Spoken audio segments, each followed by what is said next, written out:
शिव की आराधना किसको कहते हैं? कोई कहता है कि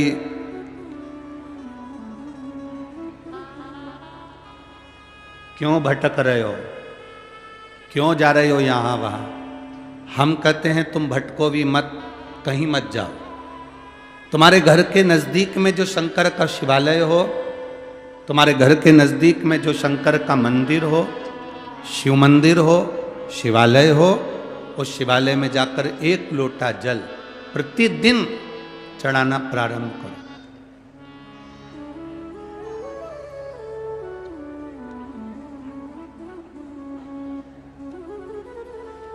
जो प्रतिदिन भगवान शंकर के मंदिर में एक लोटा जल समर्पित करता है, उसका हाथ महादेव पकड़ लेता है, फिर ऐसे ही नहीं छोड़ता, उसको मंजिल तक पहुंचाकर छोड़ता है।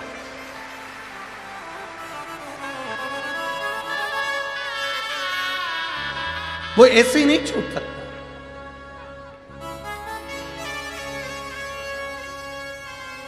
आपने अगर उस पर भरोसा करा है,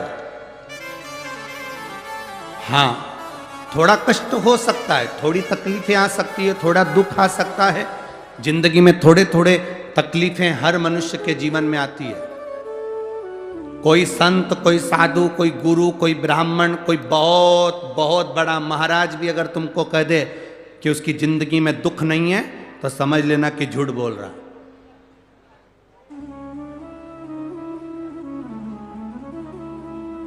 मेरे राम जी महाराज भी इस पृथ्वी पर जन्मे तो उनकी जिंदगी में भी दुख आया। मेरे भगवान कृष्ण भी इस पृथ्वी पर जन्मे तो उनकी जिंदगी में भी दुख आया। माता जानकी भी इस पृथ्वी पर प्रगटी तो उनकी जिंदगी में भी दुख आया।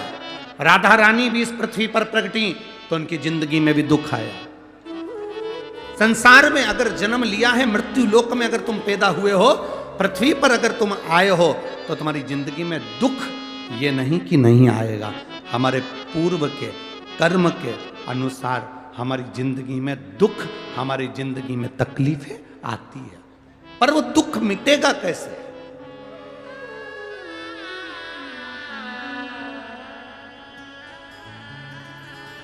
राम जी का दुख कैसे मिटा था? राम पथ गमन में जहां जहां चलकर देखो, चलो आपके पास में है पंचवटी, आपके पास में नासिक लगा हुआ है, पंचवटी लगी हुई। ये कथा 19 तारीख को पूर्ण हो जाएगी। 21 तारीख को नासिक में माता गोदावरी के तट पर पंचवटी में 5 दिवसीय कार्तिक महीने में कथा लोगों को श्रवण करने के लिए भक्तों को मिल जाएगी। आपके नजदीक में लगी है पंचवटी, चलो जाओ। जितने राम जी महाराज अयोध्या से लंका तक गए, उसके बीच में जितने राम जी के मंदिर नहीं है, उससे अधिक शंकर जी के मंदिर हैं। उसका कारण केवल एक है, राम जी जहां रुकते थे वहां शंकर भगवान के शिवलिंग की स्थापना करते थे, पूजन करते थे, और वहां से फिर आगे बढ़ते थे, फिर आगे बढ़ते थे, फिर आगे बढ़ते थे। बिना शंकर की आराधना के, बिना शंकर भगवान को एक लोटा जल चढ़ाए बिना मेरे राम जी महाराज आगे बढ़ते ही नहीं थे। भगवान कृष्ण के जीवन का चरित्र उठाकर देखो। मेरे ठाकुर जी का नियम था, एक लोटा जल चढ़ाए बिना कृष्ण आगे बढ़ते नहीं थे। श्री दशरथ जी महाराज के जीवन चरित्र को उठाकर देखिए। सूर्य नारायण भगवान को जल और शंकर भगवान को जल चढ़ाए बिना दशरथ जी महाराज आगे बढ़ते नहीं थे। श्री जनक जी महाराज के चरित्र को उठाकर देखिए। एक लोटा जल चढ़ाए बिना जनक जी महाराज अपनी सभा में नहीं जाते थे।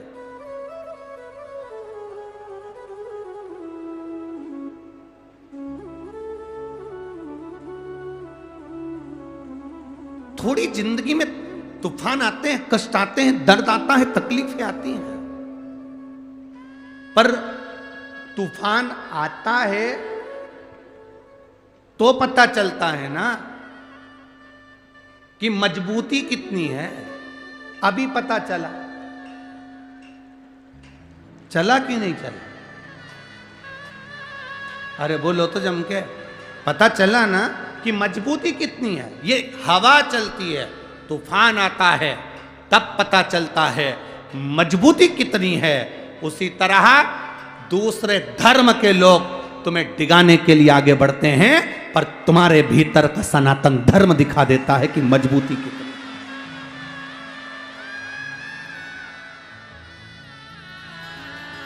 छत्रपति शिवाजी महाराज,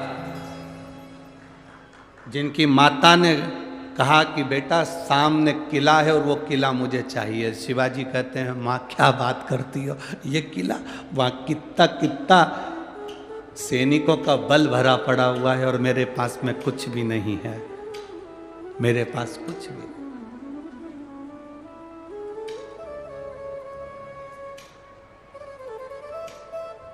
जीजाबाई के शब्द जब श्रवण किए, छत्रपति शिवाजी महाराज को छत्रपति का संबोधन स्वयं उनकी माता ने दिया है, स्वयं उनकी माता ने।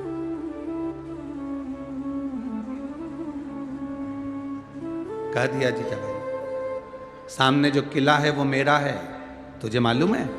हाँ मां, मैंने सुना है, ये किला अपना है, फिर कब्जा दूसरे का है। छत्रपति शिवाजी ने कहा बहुत भारी सेना है उसके पास में, बहुत बल है उसके पास में, सेना प्रबल है उसके पास में, मेरे पास इतनी सेना नहीं है। मां ने कह दिया शिवाजी तेरे बस की बात नहीं है, मैं खुद जाऊंगी और किला लेकर आऊंगी। स्वयं शिवाजी ने सुना कि मां